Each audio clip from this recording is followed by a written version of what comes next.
ഇവനാണ് ശാപം മുറിയൻ അപ്പോസ്തലൻ. തനിക്ക് സംഭവിക്കുന്ന ദുരിതങ്ങളും ക്ലേശങ്ങളും രോഗങ്ങളുമെല്ലാം തൻ്റെ കുഴപ്പം കൊണ്ടല്ല, ഏതോ ശാപം കൊണ്ടാണ് എന്ന് വിശ്വസിക്കുന്നവരാണ് ബഹുഭൂരിപക്ഷം പെന്തക്കോസ്തുകാരും. അവരെ കുറ്റം പറഞ്ഞിട്ട് കാര്യമില്ല. യുക്തിബോധമില്ലാത്ത ഇവറ്റകളെ ഇവരുടെ അപ്പോസ്തലന്മാരും പ്ലാച്ചർമാരും എല്ലാം അപ്രകാരമാണ് പറഞ്ഞു പഠിപ്പിച്ചിരിക്കുന്നത്. മുണ്ണകളായ ഏതൊരു മനുഷ്യനും അപ്രകാരം വിശ്വസിക്കുവാനാണ് ഇഷ്ടം. തൻ്റെ കഴിവില്ലായ്മയും പരിശ്രമക്കുറവും അലസതയും അശ്രദ്ധയും മൂലം ജീവിതത്തിൽ നഷ്ടങ്ങൾ വരുമ്പോൾ, കടങ്ങൾ പെരുകുമ്പോൾ, ദുരിതങ്ങൾ ഉണ്ടാകുമ്പോൾ അത് മറ്റാരുടെയൊക്കെയോ ശാപമാണ്, അല്ലെങ്കിൽ സാത്താൻ്റെ പണിയാണ് എന്നൊക്കെ പറയുമ്പോൾ ഇവർക്ക് പെരുത്ത് സന്തോഷമാകുന്നു. പരമമൊണ്ണകളുടെ ഈ മാനസികാവസ്ഥയെയാണ് അപ്പോസ്തലന്മാർ അല്ലെങ്കിൽ ശാപം മുറി സ്പെഷ്യലിസ്റ്റുകൾ ചൂഷണം ചെയ്യുന്നത് എന്ന് മനസ്സിലാക്കുക. ശാപം മുറിക്കലിനായി മുണ്ണകൾ എത്ര പണം വേണമെങ്കിലും മുടക്കുവാൻ തയ്യാറാണ്. പെന്തക്കോസ്ത് ഗോളത്തിൽ എല്ലാത്തിനും സ്പെഷ്യലിസ്റ്റുകൾ ഉണ്ട്. അഭിവൃദ്ധിയുടെ സുവിശേഷ കച്ചവടം നടത്തുന്നവരുണ്ട്, അത്ഭുത രോഗശാന്തി ശുശ്രൂഷകരുണ്ട്, അതുപോലെ ശാപം മുറിക്കൽ സ്പെഷ്യലിസ്റ്റുകളുമുണ്ട്. അതുപോലൊരു ശാപം മുറി സ്പെഷ്യലിസ്റ്റാണ് എം എ വർഗീസ്. ഇവരുടെ കച്ചവട മേഖല വിപുലപ്പെടുത്തുവാൻ എന്തും ഏതും ഇവന്മാർ ശാപത്തിൻ്റെ ഫലമായിയാണ് എന്ന് പറഞ്ഞു കളയും. ഇതൊക്കെ കേട്ടിട്ട് ഇവനൊരു മനുഷ്യനാണോ, ഇവനെ സൃഷ്ടിച്ചതൊരു മനുഷ്യനാണോ എന്ന് നിങ്ങൾ കമൻറ്റിൽ രേഖപ്പെടുത്തുക. ശാപം ഏതൊക്കെ തരത്തിലാണ് ഉള്ളതെന്ന് ഈ കുടുംബം കലക്കി പറയുന്നതും ശ്രദ്ധിക്കുക. വെറും മൊണ്ണകളായതുകൊണ്ടല്ലേ വിശ്വാസികൾ ഇവൻ്റെ ഈ സംസാരം കേട്ടിരിക്കുന്നത്. അവൻ്റെ ആ മുഖത്തെ കോൺഫിഡൻസ് ഒക്കെ ഒന്ന് കാണുക. ഇതുപോലെ ഒരു ദുരുപദേശകനായ ശാപയോഗ്യൻ വേറെയുണ്ടോ എന്ന് നിങ്ങൾ ഈ വീഡിയോ കണ്ടിട്ട് ചിന്തിക്കുക. വികലാംഗരായ കുഞ്ഞുങ്ങളുടെ ജനനം, ഞാനതിനകത്ത് ഒരു ചരിത്രം എപ്പോഴും പറയാറുള്ളത് ഇന്നും ആവർത്തിക്കാം. വികലാംഗരായ കുഞ്ഞുങ്ങളുടെ ജനനം മാതാപിതാക്കളുടെ ഏതോ ശാപമാണ്. അടുത്തത്, കുഞ്ഞുങ്ങൾ വികലാംഗരായി ജനിക്കുക. ചിലതിൻ്റെ മാനസിക പ്രശ്നം, ചിലതിന് കിഡ്നി ഇല്ല, വേറെ ചിലതിന് ഹാർട്ടിന് കിഴുത്ത, വേറെ ചിലതിന് അണ്ണാക്കില്ല, നാക്കില്ല. വികലാംഗരായി കുഞ്ഞുങ്ങൾ ജനിക്കുന്നതിൻ്റെ പുറകിൽ അംഗവൈകല്യത്തോടെ കുഞ്ഞുങ്ങൾ ജനിക്കുന്നത് ശാപത്തിൻ്റെ ലക്ഷണമാണ്. അത് മാതാപിതാക്കളുടെയോ വല്യപ്പന്മാരുടെയോ ശാപത്തിൻ്റെ ലക്ഷണമാണ്. വികലാംഗരായ കുഞ്ഞുങ്ങളുടെ ജനനത്തിൻ്റെ പുറകിൽ ശാപകാരണങ്ങളുണ്ട്, ശാപങ്ങളുണ്ട്. സ്നേഹ കല്യാണങ്ങളും വിവാഹങ്ങളും ഒക്കെ നടന്ന് പിള്ളേർ വീട്ടിൽ നിന്ന് പറഞ്ഞാൽ കേൾക്കാതെ ഇറങ്ങിപ്പോകുമ്പോൾ അപ്പനും അമ്മയും പറയുന്ന ചില വാക്കുകളൊക്കെ കാണും കേട്ടോ. അവരുടെ ആ ദണ്ണത്തിൽ നിന്ന്, അവരുടെ ആ ദുഃഖത്തിൽ നിന്ന് വരുന്ന വാക്കുകളാണ്. ചിലപ്പോൾ 3-4 തലമുറ കഴിയുമ്പോഴായിരിക്കും ചങ്കില്ലാത്ത പിള്ളേരും കിഡ്നി ഇല്ലാത്ത കൊച്ചും ബുദ്ധിയില്ലാത്ത പിള്ളേരും ഒക്കെ ഇങ്ങോട്ട് ജനിച്ചു വരുന്നത്. സമൃദ്ധി അനുഗ്രഹത്തിൻ്റെ ലക്ഷണമാണ്. നമ്മുടെ സാമ്പത്തിക സമൃദ്ധി, മക്കളുടെ സമൃദ്ധി, കഴിവുകളുടെ സമൃദ്ധി, വിദ്യാഭ്യാസത്തിൻ്റെ സമൃദ്ധി, സഭയിലെ അംഗസംഖ്യയുടെ സമൃദ്ധി, ശുശ്രൂഷകന്മാരുടെ കൃപാവരങ്ങളുടെ സമൃദ്ധി എന്നിങ്ങനെ തൊടുന്ന ഓരോ ഇടത്തും സമൃദ്ധി അനുഗ്രഹത്തിൻ്റെ ലക്ഷണവും, ദാരിദ്ര്യം അല്ലെങ്കിൽ ദാരിദ്ര്യം ശാപത്തിൻ്റെ ലക്ഷണവുമാകുന്നു. ഉൽപാദനശേഷി അനുഗ്രഹത്തിൻ്റെ ലക്ഷണമാണ്. ഉൽപാദനശേഷി എന്ന് പറയുമ്പോൾ നമുക്ക് ദൈവം തരുന്ന മക്കൾ, ആരോഗ്യമുള്ള ദമ്പതികൾ വിവാഹിതരായാൽ ആദ്യത്തെ 1 വർഷം കൊണ്ട് ഒരു കുഞ്ഞ് ജനിച്ചിരിക്കണം. ഏറ്റവും താമസിച്ചാലും 2 വർഷത്തിനകം 1ാമത്തെ കുഞ്ഞ് ജനിച്ചിട്ടില്ലെങ്കിൽ ആ കുടുംബം ഒരു ശാപത്തിൻ്റെ കീഴിലാകാം. അത് ഇന്ത്യൻ സാഹചര്യത്തിൽ വിവാഹിതരായി ആദ്യത്തെ 3 വർഷത്തിനകം ആദ്യത്തെ കുഞ്ഞ് ജനിച്ചിട്ടില്ലെങ്കിൽ ആ കുടുംബം ശാപത്തിന് കീഴിലാകാം. എക്സ്പെഷ്യലി ഒരു പെൺകുട്ടി ഗർഭിണിയായ ശേഷം ഗർഭനാശം സംഭവിച്ചാൽ അത് ഒന്നിനു ശേഷം 2-3 പ്രാവശ്യം ആയാൽ ആരോടും ചോദിക്കേണ്ട, ആ കുടുംബം ശാപത്തിൻ്റെ കീഴിലാണ്. ശത്രുവിൻ്റെ മേൽ ജയം അനുഗ്രഹത്തിൻ്റെ ലക്ഷണമാണ്. ശത്രുവിൻ്റെ മുൻപിലെ തോൽവി ശാപത്തിൻ്റെ ലക്ഷണമാണ്. ഞാൻ കേസിന് പോയാലും പരാജയപ്പെടും. ഒന്നി പറയും വക്കീല് ചതിച്ചു, ഇല്ലെന്നുണ്ടെങ്കിൽ ജഡ്ജി തിരിഞ്ഞു വീണു. എന്തൊക്കെ പറഞ്ഞാലും ശത്രുവിൻ്റെ മുമ്പിലെ പരാജയം ശാപത്തിൻ്റെ ലക്ഷണവും ശത്രുവിൻ്റെ മുമ്പിലെ ജയം അനുഗ്രഹത്തിൻ്റെ ലക്ഷണവുമാണ്. ജീവിതത്തിൽ തൊടുന്നതിലൊക്കെയും ഉന്നതി അനുഗ്രഹത്തിൻ്റെ ലക്ഷണമാണ്. നീ വാലല്ല തലയാകും, നീ നടുവല്ല തലയാകും, നീ ഉയർച്ച തന്നെ പ്രാപിക്കും. തൊടുന്നതിലൊക്കെയും ഉയർച്ച ലഭിക്കുന്നത് അനുഗ്രഹത്തിൻ്റെ ലക്ഷണമാണ്. തൊടുന്നതിലൊക്കെയും കീഴ്ഗതി ശാപത്തിൻ്റെ ലക്ഷണമാണ്. ദീർഘായുസ് അനുഗ്രഹത്തിൻ്റെ ലക്ഷണമാണ്. അല്പായുസ്, ഒന്നിനു പുറകെ ഒന്നായി ആളുകൾ പ്രായം തികയാതെ മരിക്കുക എന്നത് ശ്രീ റോണി വചനത്തിൻ്റെ അടിസ്ഥാനത്തിൽ എം എ വർഗീസ് എന്ന ദുരുപദേശകന്റെ പഠിപ്പിക്കലുകളെ വിശകലനം ചെയ്യുന്നത് കാണുക. തങ്ങളുടെ ശാപം മുറിച്ചു കിട്ടുവാനായി ശാപമുറിയന്മാരായ പാസ്റ്റർമാരുടെ അടുത്തേക്ക് ഓടുന്ന വിശ്വാസികളെ നമുക്ക് ചുറ്റും പലപ്പോഴും കാണുവാനായിട്ട് സാധിക്കും. എം എ വർഗീസിനെ പോലെയുള്ള സ്വയം പൊങ്ങി പാസ്റ്റേഴ്സ് ഇവരെ തന്നെ വിശേഷിപ്പിക്കുന്നത് കേഴ്സ് ബ്രേക്കേഴ്സ് എന്നാണ്. നമുക്കത്ര ആർഭാടമൊന്നും വേണ്ട. ഞാൻ ഇവന്മാരെയൊക്കെ വിളിക്കുന്നത് ശാപമുറിയന്മാർ എന്നാണ്. അതെനിക്ക് വിളിക്കാൻ പറ്റത്തുള്ളൂ. അങ്ങനെ പെന്തക്കോസ് തലത്തിൽ ശാപമുറിക്കലിൻ്റെ ഹോൾസെയിൽ ഏറ്റെടുത്ത് ഉത്തരവാദിത്വപൂർണ്ണമായി മുറിച്ചു കൊടുക്കുന്ന ശാപം മുറിയനാണ് പെന്തക്കോസ്തുകാരുടെ ദൈവം എന്നറിയപ്പെടുന്ന പാസ്റ്റർ എം എ വർഗീസ്. കുറേ മാസങ്ങൾക്ക് മുമ്പ് പന്നം പിടിച്ചവരുടെ പിച്ചക്കാശ് എന്ന് പറഞ്ഞ് ഇദ്ദേഹം നടത്തിയ ഒരു പ്രസംഗത്തെക്കുറിച്ച് ഞാൻ ITY ന്യൂസിലൂടെ സംസാരിക്കുകയുണ്ടായി. ആ സമയത്ത് കുറേ പെന്തക്കോസ്ത് അമ്മാമ്മമാരും അവരുടെ അച്ചായന്മാരും സോഷ്യൽ മീഡിയയിലൂടെ പ്രതികരിക്കുന്നത് കണ്ടു. എം എ വർഗീസ് എന്ന് പറയുന്ന ആൾ വലിയ സയൻറ്റിസ്റ്റാണ്, വലിയ ജ്ഞാനിയാണ്.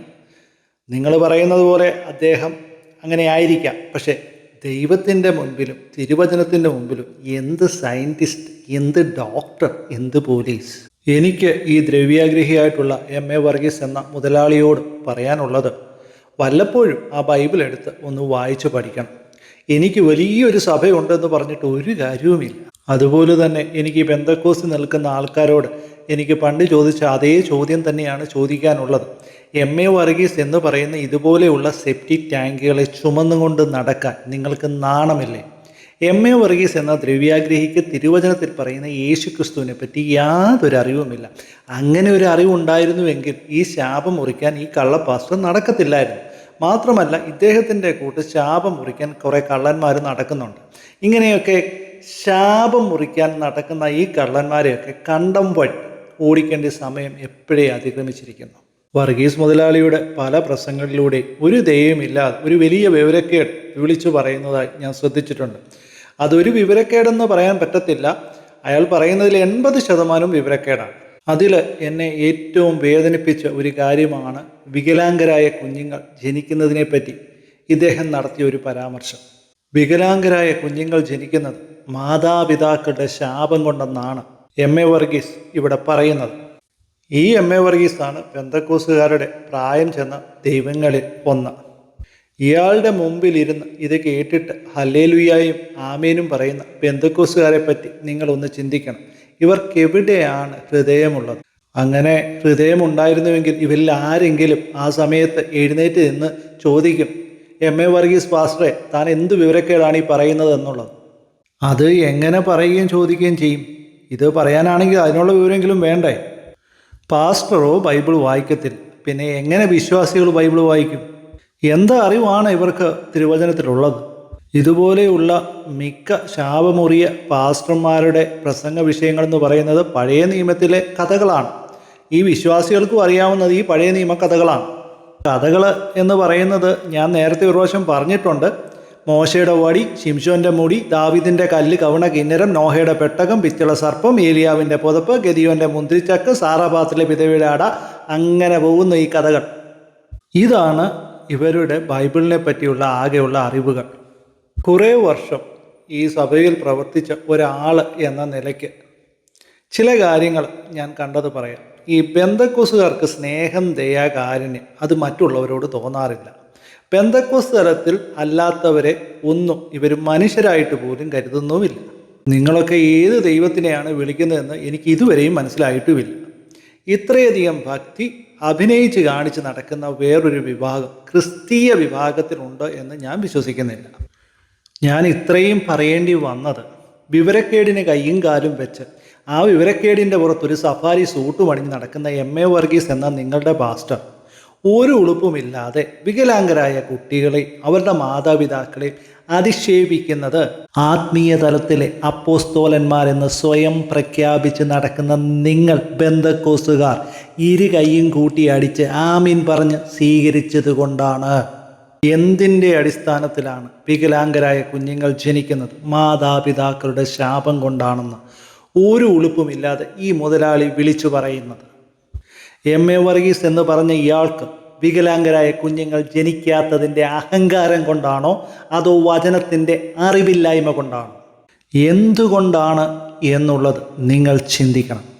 വർഗീച്ചൻ മുതലാളിയെപ്പോലെയുള്ള ഒരു കൂട്ടം ആൾക്കാർ ചിന്തിക്കുന്നത് വികലാംഗരായ കുഞ്ഞുങ്ങൾ ഏതോ ശാപത്തിൻ്റെ ഫലമാണ്, അവരുടെ മാതാപിതാക്കൾ എന്തോ വലിയ തെറ്റ് ചെയ്തിട്ടാണ് ഇങ്ങനെ സംഭവിച്ചത്. ഇതൊക്കെ പറഞ്ഞുകൊണ്ട് നടക്കുന്ന, അല്ലെങ്കിൽ ഇതുപോലെയുള്ള കള്ളങ്ങൾ പറഞ്ഞുകൊണ്ട് നടക്കുന്ന നീചന്മാർ സമൂഹത്തിൻ്റെ മുൻപിൽ തുറന്നു കാട്ടപ്പെടേണ്ടവരാണ്. അതിൽ യാതൊരു സംശയവുമില്ല. അംഗവൈകല്യമുള്ള കുഞ്ഞുങ്ങളുടെ മാതാപിതാക്കന്മാരെ നാം പ്രത്യേകം ബഹുമാനിക്കേണ്ടതാണ്.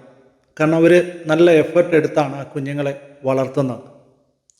അവരെ ശാപം പിടിച്ചവർ എന്ന് പറഞ്ഞ് പുച്ഛിക്കുകയല്ല വേണ്ടത്, അല്ലെങ്കിൽ ആ കുഞ്ഞുങ്ങളെ ശാപത്തിൻ്റെ ഫലം എന്ന് പറഞ്ഞ് പുറന്തള്ളുകയല്ല വേണ്ടത്. എനിക്ക് നിങ്ങളോട് പറയാനുള്ളത്, നിങ്ങളാരും ഒരിക്കലും ഒരു ശാപമായിട്ടാണ് അംഗവൈകല്യമുള്ള കുട്ടികൾ നിങ്ങൾക്ക് ജനിച്ചതെന്ന് നിങ്ങൾ വിശ്വസിക്കരുത്. നിങ്ങളുടെ കയ്യിൽ ഇതുപോലെയുള്ള കുഞ്ഞുങ്ങൾ സുരക്ഷിതരായിരിക്കും എന്ന് അറിയാവുന്നത് കൊണ്ട് തന്നെയാണ് ദൈവം അവരെ സുരക്ഷിതമായിട്ട് നിങ്ങളുടെ കയ്യിൽ ഏൽപ്പിച്ചിരിക്കുന്നത്. യേശുവിൻ്റെ ശിഷ്യന്മാർ യേശുവിനോട് ചോദിച്ച ഒരു ചോദ്യമുണ്ട്. ആ ചോദ്യം എന്തുവാണ് എന്നറിയണമെങ്കിൽ യോഹന്നാൻ്റെ സുവിശേഷം 9-ാം അധ്യായം അതിൻ്റെ 1 മുതൽ 3 വരെയുള്ള വാക്യങ്ങൾ വായിക്കുമ്പോൾ നമുക്കത് കാണുവാൻ സാധിക്കും. യേശു കടന്നു പോകുമ്പോൾ ജനിച്ചപ്പോൾ മുതൽ അന്ധനായിരുന്ന ഒരു മനുഷ്യനെ കണ്ടു. ശിഷ്യന്മാർ അവനോട് ചോദിച്ചു, റബി, ഇവൻ അന്ധനായി ജനിച്ചത് ആരുടെ പാപം നിമിത്തമാണ്? ഇവൻ്റെയോ ഇവൻ്റെ മാതാപിതാക്കളുടെയോ? യേശു ഉത്തരം പറഞ്ഞു, ഇവനോ ഇവൻ്റെ മാതാപിതാക്കളോ പാപം ചെയ്തിട്ടല്ല, പിന്നെയോ ദൈവത്തിൻ്റെ പ്രവൃത്തികൾ ഇവനിൽ വെളിവാകേണ്ടതിനാണ്.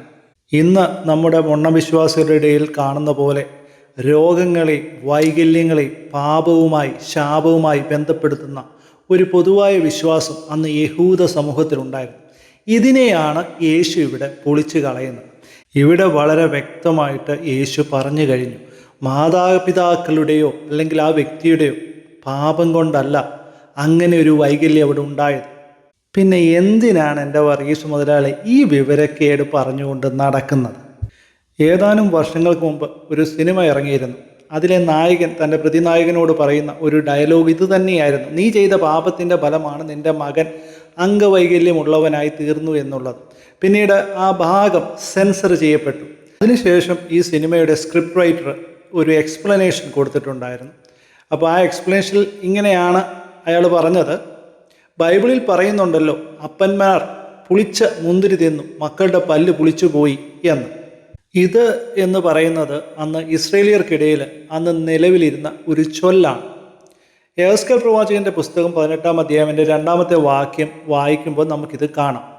ഈ ചൊല്ലിനെയാണ് അതിൻ്റെ 20-ാമത്തെ വാക്യത്തിൽ ദൈവം പൊളിച്ചു കളയുന്നത്. 18-ാം അധ്യായം അതിൻ്റെ 20-ാമത്തെ വാക്യം വായിക്കുമ്പോൾ ഇങ്ങനെ പറയുന്നു, മകൻ അപ്പൻ്റെ അകൃത്യം വഹിക്കേണ്ട, അപ്പൻ മകൻ്റെ അകൃത്യം വഹിക്കേണ്ട, നീതിമാൻ്റെ നീതി അവൻ്റെ മേൽ വരും, ദുഷ്ടൻ്റെ ദുഷ്ടത അവൻ്റെ മേൽ വരും. ഇവിടെ വ്യക്തമായിട്ട് പറയുന്നു, അപ്പന്മാർ ചെയ്ത പാപത്തിൻ്റെ ഫലം മക്കൾ അനുഭവിക്കേണ്ട കാര്യം ഇല്ല. അതായത് പാരമ്പര്യമായിട്ടുള്ള ശാപങ്ങൾ ഇല്ല എന്നുള്ളതിൻ്റെ ഒരു തെളിവാണ് ഈ വാക്യം. പിന്നെ എങ്ങനെയാണ് വർഗീസ് മുതലാളി അപ്പൻ്റെ അല്ലെങ്കിൽ അമ്മയുടെ പാപം കൊണ്ട് തൻ്റെ മക്കൾ അംഗവൈകല്യം ഉള്ളവരായി തീരുന്നത്? മാത്രമല്ല, നിങ്ങൾ ദൈവത്തെക്കുറിച്ച് എന്താണ് വിചാരിച്ചിരിക്കുന്നത്? നമ്മുടെ കൂട്ട് ദുഷ്ടതയും കോപവും വൈരാഗ്യം കൊണ്ട് നടക്കുന്ന ഒരു വ്യക്തിയാണ് എന്നുള്ളത്. പെന്തക്കോസ്തു തലത്തിൽ നിൽക്കുന്ന ഒരു കൂട്ടം ആൾക്കാർക്ക് ദൈവത്തിന് സ്നേഹമുണ്ട് എന്നുള്ള കാര്യത്തിൽ യാതൊരു അറിവും ഉണ്ട് എന്ന് ഞാൻ വിശ്വസിക്കുന്നില്ല. ഇവർ പറയുന്നത് ദൈവം നിന്നെ തകർത്ത് കളയും, ദൈവം നിനക്കിട്ട് അടിതരും, ദൈവം നിന്നെ ശിക്ഷിക്കും. അതായത് ഇവർക്ക് വേണ്ടി ഗുണ്ടാപ്പണി നടത്തിക്കൊണ്ട് നടക്കുന്ന ഒരു വ്യക്തിയാണ് ദൈവം എന്നാണ് ഇവർ കരുതിക്കൊണ്ടിരിക്കുന്നത്. ഇവർ വിശ്വസിക്കുന്നത് ഞങ്ങളുടെ പാസ്റ്റർ മുതലാളിമാരെ എന്തെങ്കിലും പറഞ്ഞാൽ ദൈവം അന്നേരം ഇവരെ വന്ന് ശിക്ഷിക്കും, ദൈവം അവരെ തകർത്ത് കളയും. ഇതാണ് കുറേ അമ്മാമ്മമാരും അച്ചായന്മാരും പഠിച്ചു വെച്ചിരിക്കുന്നത്. അങ്ങനെ ദൈവം ശിക്ഷിക്കാൻ ഇറങ്ങുകയാണെങ്കിൽ ആദ്യം നിങ്ങളുടെ അഭിഷക്തന്മാരെ തകർത്തിട്ടേ ഞങ്ങളെ തകർക്കത്തുള്ളൂ. എനിക്ക് മനസ്സിലാകുന്നില്ല എന്ത് കൾട്ട് ഉപദേശമാണ് ഇവർ പഠിപ്പിക്കുന്നതെന്നുള്ളത്. ദൈവത്തിൻ്റെ ശാപം 7 തലമുറയോളം നിലനിൽക്കും. ഏതോ ഒരുത്തൻ ചെയ്ത പാപപ്രവൃത്തിക്ക് ഒന്നും അറിയാത്ത കുഞ്ഞുങ്ങളെയാണോ ദൈവം ശിക്ഷിക്കുന്നത്? ഇത് എവിടുത്തെ ഉപദേശമാണ്? ആദ്യം നീയൊക്കെ ദൈവത്തിനെയാണോ പിശാചിനെയാണോ വിളിക്കുന്നതെന്ന് കൺഫേം ചെയ്യുന്നത് നല്ലതായിരിക്കും. അതുകൊണ്ട് ഒരു കാര്യം നിങ്ങൾ മനസ്സിലാക്കണം, ദൈവം ഗുണ്ടാപ്പണിക്ക് നടക്കുകയല്ല, ദൈവം സ്നേഹമാണ്. അംഗവൈകല്യമുള്ളവരോട് ദൈവത്തിന് കരുണയും കാരുണ്യവും സ്നേഹവും കരുതലുമാണ്. അതുകൊണ്ടാണ് ലേവിയ പുസ്തകം 19-ാം അധ്യായം അതിൻ്റെ 14-ാമത്തെ വാക്യത്തിൽ ഇങ്ങനെ പറയുന്നു, ചെകിടനെ ശപിക്കരുത്, കുരുടൻ്റെ മുൻപിൽ ഇടർച്ച വയ്ക്കരുത് എന്ന് പറയുന്നു. അതുപോലെ തന്നെ ലൂക്കോസിൻ്റെ സുവിശേഷം 14-ാം അധ്യായം അതിൻ്റെ 13 മുതൽ 14 വരെ വായിക്കുമ്പോൾ അവിടെ ഇങ്ങനെ പറയുന്നു, എന്നാൽ നീ വിരുന്ന് കഴിക്കുമ്പോൾ ദരിദ്രരെയും അംഗഭംഗം വന്നവരെയും മുടന്തരെയും കുരുടരെയും ക്ഷണിക്കുക, അപ്പോൾ നിനക്ക് ഭാഗ്യമുണ്ടാകും. അവർക്ക് നിനക്ക് പ്രത്യുപകാരം ചെയ്യുവാൻ കഴിയുകയില്ലായ്ക കൊണ്ട് നീതിമാന്മാരുടെ പുനരുദ്ധാനത്തിൽ നിനക്ക് പ്രത്യുപകാരം ലഭിക്കും. ഈ വാക്യം വായിക്കുമ്പോൾ അംഗവൈകല്യമുള്ളവരെ കരുതുന്നതും ദരിദ്രന്മാരെ കരുതുന്നതും എത്ര വലിയ ഭാഗ്യമാണ് ഇവിടെ പറയുന്നത്. ദാരിദ്ര്യം ശാപമാണെന്നും അംഗവൈകല്യം ശാപമാണെന്നും പറയുന്ന ഈ എം.എ. വർഗീസിനെ പോലെയുള്ള മുതലാളിമാർ ഈ വാക്യമൊന്നും വായിച്ചിട്ടില്ലേ? എം.എ. വർഗീസിൻ്റെ ഭാഷയിൽ ഇങ്ങനെയുള്ളവർ ശാപം പിടിച്ചവരാണെങ്കിൽ പിന്നെ എന്തിനാണ് യേശു പറഞ്ഞത് ഇവരെ കരുതുമ്പോൾ നീതിമാന്മാരുടെ പുനരുദ്ധാനത്തിൽ നമ്മൾക്ക് പ്രത്യുപകാരം ലഭിക്കുമെന്നുള്ളത്? ഞാൻ വീണ്ടും പറയുന്നു, ഇതുപോലെയുള്ള വചനവിരുദ്ധത പഠിപ്പിക്കുന്ന കള്ള പാസ്റ്റർമാരെ കണ്ടം വഴി ഓടിക്കേണ്ട സമയം എപ്പോഴേ അതിക്രമിച്ചിരിക്കുന്നു. ഇത് കേട്ട് ഇപ്പം വേണമെങ്കിൽ ചില അമ്മമ്മമാർ ഇറങ്ങും, യോ ഞങ്ങളുടെ സയൻറ്റിസ്റ്റിനെ ഇങ്ങനെ വിധിക്കരുതേ എന്ന് പറഞ്ഞ്. ദൈവത്തിൻ്റെ പേരിൽ കള്ളത്തരം പറഞ്ഞ് പാവങ്ങളെ കൊള്ളയടിക്കുന്ന അല്ലെങ്കിൽ സ്വന്തം പിതാവിനെ വെട്ടിക്കൊല്ലുന്നതും ഞെക്കിക്കൊല്ലുന്നതുമായ മക്കളെ ഉണ്ടാക്കുന്നതിലും ഭേദം അംഗവൈകല്യമുള്ള കുഞ്ഞുങ്ങൾ തന്നെയാണ്. അതുപോലെ തന്നെ ഈ ശാപം മുറിയൻ മുതലാളി പറയുന്നത്, ആരെങ്കിലും മാതാപിതാക്കളുടെ ഇഷ്ടത്തിനനുസരിച്ചല്ലാതെ കല്യാണം കഴിച്ചാൽ അവർക്ക് ജനിക്കുന്ന കുട്ടികൾക്ക് അംഗവൈകല്യം ഉണ്ടായിരിക്കും. ചിലപ്പോൾ കണ്ണ് കാണില്ല, ചെവി കേൾക്കില്ല, ഹാർട്ടിൽ കിഴുത്ത ഉണ്ടായിരിക്കും, അല്ലെങ്കിൽ കിഡ്നി കാണില്ല. ഇങ്ങനെയാണെങ്കിൽ വീട്ടുകാരുടെ സമ്മതപ്രകാരം കല്യാണം കഴിച്ച ദമ്പതിമാർക്കാർക്കും അംഗവൈകല്യമുള്ള കുഞ്ഞുങ്ങൾ ഉണ്ടായിട്ടില്ലേ? അതുപോലെ തന്നെ വീട്ടുകാരുടെ സമ്മതപ്രകാരമല്ലാതെ കല്യാണം ചെയ്ത ദമ്പതിമാർക്ക് ജനിച്ച കുഞ്ഞുങ്ങളെല്ലാവരും അംഗവൈകല്യമുള്ളവർ തന്നെയാണോ? അതുപോലെ തന്നെ എൻ്റെ മറ്റൊരു ചോദ്യം, പെന്തക്കോസ്ത് തലത്തിൽ നിൽക്കുന്ന ആരും സ്നേഹിച്ച് കല്യാണം കഴിക്കുന്നില്ലേ? വർഷങ്ങളോളം അവരുടെ മാതാപിതാക്കൾ കുത്തിയിരുന്ന് പ്രാർത്ഥിച്ച് കൊണ്ടുവരുന്നവരെയാണോ ഇവർ വിവാഹം കഴിക്കുന്നത്? അങ്ങനെ കുത്തിയിരുന്ന് പ്രാർത്ഥിച്ച് കല്യാണം കഴിപ്പിച്ച് വിടുന്ന മക്കൾക്ക് അംഗവൈകല്യമുള്ള കുഞ്ഞുങ്ങൾ ഇതുവരെ ജനിച്ചിട്ടില്ലേ? ദീർഘകാല ഉപവാസവും പ്രാർത്ഥനയും നടത്തിയ, വളരെ അനുഗ്രഹത്തോട് നടത്തിയ എത്രയോ വിവാഹബന്ധങ്ങളാണ് ഡിവോഴ്സിൽ പോയത്. അതുപോലെ തന്നെ 1ഉം 2ഉം ഡിവോഴ്സ് നടത്തിയ പാസ്റ്റർമാർ പെന്തക്കോസ്ത് തലത്തിൽ തന്നെയുണ്ട്. സ്വന്തം ഭാര്യയെ ഒഴിവായി കിട്ടാൻ വേണ്ടി ഒരാഴ്ചത്തെ ഉപവാസം പ്രഖ്യാപിച്ച പാസ്റ്ററിനെ വരെ പെന്തക്കോസ്ത് സഭയിൽ ഞാൻ കണ്ടിട്ടുണ്ട്. എനിക്ക് ഈ തലത്തിൽ നിൽക്കുന്ന ആൾക്കാരോട് പറയാനുള്ളത്, അംഗവൈകല്യമുള്ള കുഞ്ഞുങ്ങൾ എനിക്ക് ജനിച്ചില്ല, അതുകൊണ്ട് ഞാൻ ഏറ്റവും അനുഗ്രഹിക്കപ്പെട്ട വ്യക്തിയാണെന്നും വൈകല്യമുള്ള കുഞ്ഞുങ്ങൾ ജനിച്ച മാതാപിതാക്കൾ ശപിക്കപ്പെട്ടവരാണെന്നും സ്വയം പറഞ്ഞ് നീതീകരിക്കുന്ന നിങ്ങൾ ലജ്ജിക്കണം. കാരണം ഇങ്ങനെയുള്ള വിവരക്കേടിനാണ് നിങ്ങൾ ആമേനും ഹല്ലേലൂയയും അവിടെ ഇരുന്ന് പറഞ്ഞത്. അതുപോലെ തന്നെ ഈ വർഗീസ് മുതലാളിയുടെ മറ്റൊരു പഠിപ്പീരാണ്, ദൈവത്താൽ അനുഗ്രഹിക്കപ്പെട്ട വ്യക്തി എന്ന് പറയുന്നത് ജീവിതത്തിൽ സമ്പന്നനായിരിക്കും, അവൻ്റെ ജീവിതത്തിൽ ദാരിദ്ര്യം കാണില്ല, അവൻ്റെ ജീവിതത്തിൽ രോഗം കാണുന്നില്ല, അവൻ തൊടുന്നതെല്ലാം വിജയമായിരിക്കും, അവൻ്റെ ജീവിതത്തിൽ എപ്പോഴും സന്തോഷമായിരിക്കും, അവൻ്റെ കുഞ്ഞുങ്ങൾക്കാർക്കും അംഗവൈകല്യം ഉണ്ടായിരിക്കുകയില്ല, മാത്രമല്ല അവനും അവൻ്റെ കുടുംബവും മിനിമം 100 വർഷമെങ്കിലും ജീവിച്ചിരിക്കും. കാരണം ദീർഘായുസ്സായിരിക്കും ഇവർക്ക്. അവരുടെ വീട്ടിൽ കലഹം, ഭാര്യ ഭർത്താക്കന്മാർ തമ്മിലോ കുഞ്ഞുങ്ങൾ തമ്മിലോ കലഹം ഉണ്ടായിരിക്കുകയില്ല.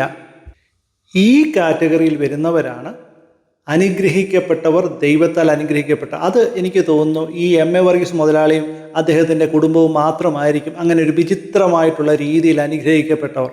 മുതലാളിയുടെ ഭാഷയിൽ പറയുകയാണെങ്കിൽ ഏകദേശം 90 വയസ്സ് വരെ ദീർഘായുസ്സോടെ ജീവിച്ചിരിക്കുന്നവരാണ് ദൈവത്താൽ അനുഗ്രഹിക്കപ്പെട്ടവർ. അതായത് ദൈവത്തെ കൊള്ളയടിച്ച് വിറ്റ് തിന്ന് മറ്റുള്ളവൻ്റെ പിടിച്ചു പറിച്ച് ദൈവത്തിൻ്റെ പേരിൽ തിന്നുകൊണ്ടിരിക്കുന്ന 90 വയസ്സ് വരെ ജീവിച്ച് മരിക്കുകയാണെങ്കിൽ അവൻ ദൈവത്താൽ അനുഗ്രഹിക്കപ്പെട്ടവൻ. അതായത് 25 വയസ്സ് വരെ ആരുടെയും കൊള്ളയടിച്ചിട്ടില്ല, ദൈവത്തെയും കൊണ്ട് കാശുണ്ടാക്കിയിട്ടുമില്ല, അങ്ങനെയുള്ളവൻ മരിച്ചു പോയാൽ അവൻ ശപിക്കപ്പെട്ടവൻ. എം.എ. വർഗീസിനെ പോലെയുള്ള കള്ള മുതലാളിമാർ പറഞ്ഞ് പഠിപ്പിക്കുന്നത് ദാരിദ്ര്യം ശാപമാണ്, ഇപ്പം ദാരിദ്ര്യത്തിൽ കഴിയുന്നവരെല്ലാം ശപിക്കപ്പെട്ടവരാണ് എന്നുള്ളതാണ്. അങ്ങനെ ദാരിദ്ര്യം ശാപമാണ് എന്ന് പറയുകയാണെങ്കിൽ ഒന്നാമതായി ശപിക്കപ്പെട്ടവൻ കർത്താവായ യേശു ക്രിസ്തു തന്നെയാണ്. കാരണം യേശു ജനിച്ചത് ദാരിദ്ര്യത്തിലാണ്. സ്വന്തമായി ഒരു ഭവനം പോലും ഇല്ലായിരുന്നു. ഒരു ആട്ടിൻകുട്ടിയെ പോലും യാഗമായിട്ട് നൽകാൻ സാമ്പത്തിക സ്ഥിതി ഇല്ലാത്തത് കൊണ്ട് ജോസഫും മറിയയും പ്രാവിനെയാണ് യാഗമായി അർപ്പിച്ചത് എന്നുള്ളത് ലൂക്കോസിൻ്റെ സുവിശേഷത്തിൽ നമുക്ക് കാണാൻ പറ്റും. അതുപോലെ തന്നെ ജ്ഞാനികളിൽ ജ്ഞാനി എന്ന് വിശേഷിപ്പിക്കുന്ന ശലോമൻ തൻ്റെ സദൃശ്യവാക്യത്തിൽ എൻ്റെ 30-ാമത്തെ അധ്യായത്തിൽ ഇങ്ങനെ പറയുന്നു: ദാരിദ്ര്യവും സമ്പത്തും എനിക്ക് തരാതെ നിത്യവൃത്തി തന്ന് എന്നെ പോഷിപ്പിക്കണമേ. ഇത് തന്നെയാണ് കർത്താവായ യേശു ക്രിസ്തു നമ്മളെ പഠിപ്പിച്ചത്. ഞങ്ങൾക്ക് അന്നു വേണ്ടുന്ന ആഹാരം ഇന്ന് ഞങ്ങൾക്ക് തരയണമേ. മത്തായിയുടെ സുവിശേഷം 6-ാം അധ്യായം. അല്ലാതെ എന്നെ സമ്പന്നനാക്കണമേ എന്നല്ല പ്രാർത്ഥിക്കാൻ നമ്മളെ പഠിപ്പിച്ചത്. സ്വർഗരാജ്യ പ്രവേശനം എന്ന് പറയുന്നത് ഒരാളുടെ ഭൂമിയിലെ സമ്പന്നതയുടെ അടിസ്ഥാനത്തിൽ അല്ല, അയാളുടെ ആത്മീയതയുടെ അടിസ്ഥാനത്തിലാണ്. അയാൾ ആത്മീകമായിട്ട് എത്രമാത്രം വർദ്ധിച്ചു അല്ലെങ്കിൽ എത്രമാത്രം സമ്പന്നനാണ് എന്ന് നോക്കിയാണ്. അതുപോലെ തന്നെ വർഗീസ് മുതലാളിയുടെ അടുത്ത പഠിപ്പിക്കലാണ് ശത്രുക്കളുടെ മേലുള്ള സമ്പൂർണ്ണ വിജയം. നിങ്ങളുടെ ശത്രുക്കളുടെ മേൽ വിജയം വരിച്ചില്ലെങ്കിൽ അതൊരു ശാപമാണ് എന്നാണ് ഈ മുതലാളി പഠിപ്പിക്കുന്നത്. അതായത് നിങ്ങളുടെ ശത്രുക്കളായിട്ടുള്ള അയൽക്കാരോ ബന്ധുക്കളോ ആരെങ്കിലും ഉണ്ടെങ്കിൽ അവർക്കെതിരെ കേസ് കൊടുത്ത് തോൽപ്പിക്കുക, അവരുടെ മേൽ സമ്പൂർണ്ണ വിജയം നേടുക. അവർക്കെതിരെ കേസ് കൊടുക്കുമ്പോൾ നിങ്ങൾ തോറ്റു പോവുകയാണെങ്കിൽ അതൊരു ശാപമാണ്. ഒരു പുതിയ നിയമ വിശ്വാസിയെ സംബന്ധിച്ച് യേശു പഠിപ്പിച്ചത് ശത്രുക്കളെ സ്നേഹിക്കാനാണ്. പെന്തക്കോസ്തിൻ്റെ ഉപദേശം ശത്രുക്കളെ ജയിക്കാനാണ്. വർഗീസ് മുതലാളി സമയം കിട്ടുമ്പോൾ മത്തായിയുടെ സുവിശേഷം 5-ാം അധ്യായം 43 മുതൽ 48 വരെ വായിക്കാം. ഇനി ഇങ്ങനെ വിവരക്കേട് പറഞ്ഞ് നടക്കരുത്. അതുപോലെ തന്നെ മറ്റൊരു വിവരക്കേടാണ് ഇയാൾ വിളിച്ചു പറയുന്നത്. കല്യാണം കഴിഞ്ഞ് 1 വർഷത്തിനുള്ളിൽ കുഞ്ഞുങ്ങളുണ്ടായാൽ അതൊരു അനുഗ്രഹമാണ്. കല്യാണം കഴിഞ്ഞ് 2-3 വർഷമായിട്ട് കുഞ്ഞുങ്ങൾ ഉണ്ടായില്ലെങ്കിൽ അതൊരു ശാപമാണ്. ഞാൻ വിചാരിക്കുന്നത് വിവരക്കേടിന് PhD എടുത്ത സയൻറ്റിസ്റ്റായി നടക്കുന്ന ഈ വിവരക്കേട് വിളിച്ചു പറയുന്നവനൊക്കെ പറയുന്ന വിവരക്കേട് കേട്ടിട്ട് ഈ മൊണ്ണവിശ്വാസികളായ ആ പെണ്ണുങ്ങൾ കല്യാണം കഴിഞ്ഞ് ഞാൻ മറ്റുള്ളവരെക്കാട്ടിലും അനുഗ്രഹിക്കപ്പെട്ടവളാണെന്ന് തെളിയിക്കാൻ വേണ്ടി 1 മാസത്തിനുള്ളിൽ പ്രസവിച്ച് കളയുമോ എന്നുള്ളതാണ്. മനുഷ്യൻ വിവരം കെട്ടുപോയാൽ എന്ത് ചെയ്യും? ഇതൊക്കെ കേൾക്കുമ്പോൾ ഇയാൾ എന്ത് സുവിശേഷമാണ് പ്രസംഗിക്കുന്നത്? ഇതൊക്കെ ദൈവരാജ്യ മഹത്വത്തിന് വേണ്ടിയിട്ടുള്ളതല്ല. ദൈവം എത്ര ക്രൂരനാണ് എന്നുള്ളതാണ് ഇത് കേൾക്കുന്ന മറ്റുള്ളവർക്ക് തോന്നിപ്പോകുന്നത്. എന്താണ് ഇതുപോലെയുള്ള കള്ള പാസ്റ്റർമാർ പറയാൻ ശ്രമിക്കുന്നത്? ഞങ്ങളെപ്പോലെയുള്ള ദ്രവ്യാഗ്രഹിയായിട്ടുള്ള പാസ്റ്റർമാരാണ് ഇതുപോലെയുള്ള ശാപത്തെ മുറിക്കാനായിട്ട് യോഗ്യതയുള്ളവർ എന്നാണ് ഞാൻ വിശ്വസിക്കുന്ന. ഇവൻ്റെയൊക്കെ മുന്നിൽ പോയിരുന്ന ഈ പ്രസംഗമൊക്കെ കേൾക്കുന്ന ആൾക്കാരുടെ തലയിൽ തീർച്ചയായും കളിമണ്ണായിരിക്കും എന്നുള്ളതാണ്. നേരെ ചൊവ്വ പുതിയ നിയമമെങ്കിലും ഒന്ന് വായിച്ചിരുന്നെങ്കിൽ ഇവൻ്റെ ശാപം മുറിയുടെ പുറകിൽ ആരെങ്കിലും നടക്കും? ഇല്ലാത്ത ശാപം മുറിക്കാൻ ഇവനൊക്കെ എന്താണ് യോഗ്യത? പിശാചിൻ്റെ ക്രൈറ്റീരിയ വെച്ച് നോക്കിയാണ് ഇവന്മാർ പരമയോഗ്യന്മാരാണ്. ദൈവത്തിൻ്റെ കണ്ണിൽ ദൈവം ഇവന്മാരെ അറിയുന്ന പോലുമില്ല. അതുപോലെ തന്നെ വർഗീസ് മുതലാളി പറഞ്ഞ ഒരു കാര്യം എനിക്ക് ഏറ്റവും വിചിത്രമായി തോന്നിയ ഒരു ശാപമാണ് പാരമ്പര്യ രോഗം. അദ്ദേഹം പറഞ്ഞത് അദ്ദേഹത്തിൻ്റെ പിതാവ് ഹൃദ്രോഗം വന്ന് ചത്തുപോയി എന്നാണ്. നമ്മളൊക്കെ പിതാവ് അല്ലെങ്കിൽ ആരെങ്കിലും മരണമടഞ്ഞു പോയാൽ മരിച്ചുപോയി എന്ന് പറയും. ഇവിടെ അമ്മാമ്മമാരുടെ സയൻറ്റിസ്റ്റ് ആയതുകൊണ്ടായിരിക്കാം ഇദ്ദേഹം ഇവിടെ പറയുന്നത് സ്വന്തം പിതാവ് ചത്തുപോയി എന്നുള്ളതാണ്. പിതാവിനോടുള്ള ബഹുമാനം കൊണ്ടായിരിക്കാം ഇങ്ങനെയൊക്കെ പറയുന്നത്. മാത്രമല്ല ആ പിതാവിൻ്റെ പാരമ്പര്യ രോഗമായ ഹൃദ്രോഗം വർഗീസ് മുതലാളിക്ക് ലഭിച്ചിട്ടുണ്ട്. വർഗീസ് മുതലാളിയുടെ കാര്യം പോക്കാണ് എന്നാണ് അദ്ദേഹം ഇവിടെ പറയുന്നത്. ഇന്ത്യ ഉൾപ്പെടെ ലോകരാജ്യങ്ങളിലെല്ലാം ഓടി നടന്ന് ശാപം മുറിക്കുന്ന വർഗീസ് മുതലാളിക്ക് എന്തേ സ്വന്തം പിതാവിൽ നിന്ന് കിട്ടിയ പാരമ്പര്യ രോഗത്തെ മുറിക്കാൻ കഴിഞ്ഞില്ലേ? അങ്ങനെ ഒരു ചോദ്യം ഒരു മൊണ്ണവിശ്വാസിയും എഴുന്നേറ്റ് നിന്ന് ചോദിക്കുന്നത് കണ്ടില്ല. ഇനി അഥവാ ആരെങ്കിലും ചോദിച്ചു പോയെങ്കിലോ എന്ന് പേടിച്ചിട്ടായിരിക്കാം അദ്ദേഹം അവിടെ പറയുന്നുണ്ട് ഇത്രയും കാലം ആ ഹൃദ്രോഗത്തിൻ്റെ ശാപം മുറിച്ചില്ല, നാളെ അങ്ങ് മുറിക്കുകയാണ് എന്നുള്ളത്. വർഗീസ് മുതലാളിക്ക് അസുഖം വന്നാൽ മുതലാളി നേരെ ഹോസ്പിറ്റലിലോട്ട് പോകും. ഒരു ശാപം മുറിക്കലിനും നിൽക്കില്ല. ഈ അടുത്ത കാലത്തും വർഗീസ് മുതലാളി ഹോസ്പിറ്റലിലായിരുന്നു എന്നുള്ളതാണ് എൻ്റെ അറിവ്. മൊണ്ണകൾക്ക് അസുഖം വന്നാൽ അവർ നേരെ വർഗീസ് മുതലാളിയുടെ അടുത്തോട്ട് ഓടും. എത്ര വിചിത്രമാണ്! മുതലാളിക്കറിയാം തനിക്ക് രോഗം വന്നാൽ മാറണമെങ്കിൽ ഹോസ്പിറ്റലിൽ പോയി കിടന്നാലേ അത് മാറത്തുള്ളൂ എന്നുള്ളത്. ഈ ശാപം മുറിയും കൊണ്ടുള്ള കാര്യം നടക്കത്തില്ലെന്നുള്ളത് മുതലാളിക്കറിയാം. മുതലാളി മൊണ്ണയല്ല, മൊണ്ണകളെ വിറ്റ് കാശുണ്ടാക്കുന്നവനാണ്. എനിക്ക് ഈ വർഗീസ് മുതലാളിയോട് പറയാനുള്ളത്, മുതലാളി പ്രായം ഇത്രയും ആയില്ലേ, ഇനി എത്ര കാലം ഈ മൊണ്ണകളെ പറ്റിച്ച് ശാപം മുറിച്ച് കാശുണ്ടാക്കി നടക്കും? മായി ചില കാര്യങ്ങൾ കൂടി പറഞ്ഞു നിർത്തട്ടെ. ബൈബിളിൻ്റെ അടിസ്ഥാനത്തിൽ ഒരു പുതിയ നിയമവിശ്വാസി ശാപത്തിൻ്റെ കീഴിലല്ല. അതുകൊണ്ടാണ് പൗലോസ് ഗലാത്യർക്ക് എഴുതിയ ലേഖനം 3-ാം അധ്യായം അതിൻ്റെ 13-ാമത്തെ വാക്യത്തിൽ വ്യക്തമായി പറഞ്ഞിരിക്കുന്നത്, മരത്തിന്മേൽ തൂങ്ങുന്നവൻ എല്ലാം ശപിക്കപ്പെട്ടവൻ എന്ന് എഴുതിയിരിക്കുന്നത് പോലെ ക്രിസ്തു നമുക്ക് വേണ്ടി ശാപമായി തീർന്നു. ന്യായപ്രമാണത്തിൻ്റെ ശാപത്തിൽ നിന്ന് നമ്മെ വിലയ്ക്ക് വാങ്ങി. എനിക്കും ഇത് തന്നെയാണ് ഇവിടെ ചോദിക്കാനുള്ളത്. യേശു ക്രിസ്തു നമ്മെ ശാപത്തിൽ നിന്ന് തൻ്റെ ജീവൻ കൊടുത്ത് വിലയ്ക്ക് വാങ്ങിയെങ്കിൽ ഇതുപോലെയുള്ള കള്ള പാസ്റ്റർമാർ എങ്ങനെയാണ് ശാപം മുറിക്കാൻ നടക്കുന്നത്? ഈ കള്ളന്മാർ എന്ത് സുവിശേഷമാണ് പ്രസംഗിക്കുന്നത്?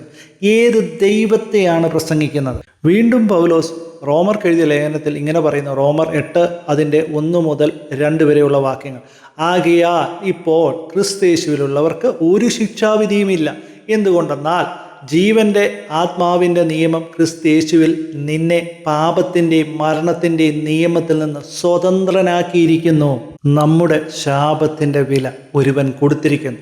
അതാണ് നമ്മുടെ സ്നേഹനിധിയായ കർത്താവായ യേശു ക്രിസ്തു. ഇനി നമ്മൾ ഒരു ശാപത്തിൻ്റെ നിഴലിലല്ല. ഇതുപോലെയുള്ള കള്ളപ്പാസ്റ്റർമാർ ശാപം മുറിക്കാനായിട്ട് സംസാരിക്കുമ്പോൾ പുതിയ നിയമത്തിൽ ഒരു വാക്യവും എടുത്തു വെച്ച് സംസാരിക്കുന്നത് ഞാൻ കണ്ടിട്ടില്ല. മിനിമം ഇവന്മാരൊക്കെ യേശു ക്രിസ്തു ക്രൂശിതനായി എന്നെങ്കിലും വിശ്വസിച്ചിരിക്കണം. അങ്ങനെ വിശ്വസിക്കുന്നവൻ ആരെങ്കിലും ഉണ്ടെങ്കിൽ പിന്നെ ഇങ്ങനെ ശാപം മുറിക്കുക നടക്കുമോ? ഇതുപോലെയുള്ള കള്ളന്മാരുടെ പുറകെ പോകാതെ നിങ്ങൾ ഇനിയെങ്കിലും വിശ്വസിക്കണം, കർത്താവായ യേശു ക്രിസ്തു നമുക്ക് വേണ്ടി കാൽവറിയിൽ ശാപമായി തീർന്നു എന്ന്. ആ യേശുവിൽ വിശ്വസിക്കുന്ന ഏതൊരാളും ശാപത്തിൻ്റെ കീഴിലല്ല എന്നുള്ളത്. അവസാനമായി ഒരു വാക്യം കൂടി പറഞ്ഞ് ഞാൻ നിർത്തുന്നു. ബുദ്ധിയുള്ളവർ ചിന്തിക്കുക. പൗലോസ് ഇങ്ങനെ പറയുന്നു, 2 കൊരിന്ത്യർ 5-ാമത്തെ അധ്യായം അതിൻ്റെ 17-ാമത്തെ വാക്യം. അതുകൊണ്ട് ഒരുവൻ ക്രിസ്തുവിലാണെങ്കിൽ അവൻ ഒരു പുതിയ സൃഷ്ടിയാണ്, പഴയതെല്ലാം കഴിഞ്ഞുപോയി, ഇതാ എല്ലാം പുതിയതായി തീർന്നിരിക്കുന്നു. നിങ്ങൾ ക്രിസ്തുവിൽ പുതിയതായി തീർന്നു എങ്കിൽ പിന്നെ എവിടെയാണ് നിങ്ങളുടെ ശാപം കിടക്കുന്നത്? അങ്ങനെ ശാപം ഉണ്ടെന്ന് വിശ്വസിക്കുന്നവർ നിങ്ങൾ ക്രിസ്തുവിൽ വീണ്ടും ജനിച്ചിട്ടില്ല. അപ്പോൾ നിങ്ങളുടെ രക്ഷ എവിടെയാണ്? ചിന്തിച്ചു നോക്കുക. ദൈവം നിങ്ങളെ അനുഗ്രഹിക്കട്ടെ. തച്ചുകൊടുത്ത് ഈ ശപിക്കപ്പെട്ടവനെ കർണാടകത്തിൽ നിന്നും ഇവിടെ ശാപം മുറിക്കൽ കലാപരിപാടിക്ക് കൊണ്ടുവരുന്നവരോട് നിങ്ങൾ തന്നെ ചോദിക്കുക, ഈ ശപിക്കപ്പെട്ടവനെ ചുമക്കുന്ന നിങ്ങളല്ലേ പ്ലാച്ചറെ ശരിക്കും ശപിക്കപ്പെട്ടവർ എന്ന്? തമാശ അതല്ല. ഇപ്രകാരം ശാപം കിട്ടിയവരുടെ സ്തോത്രകാഴ്ചയും ദശാംശവും ഒക്കെ വാങ്ങി തിന്നുന്നതിന് യാതൊരു കുഴപ്പവുമില്ല.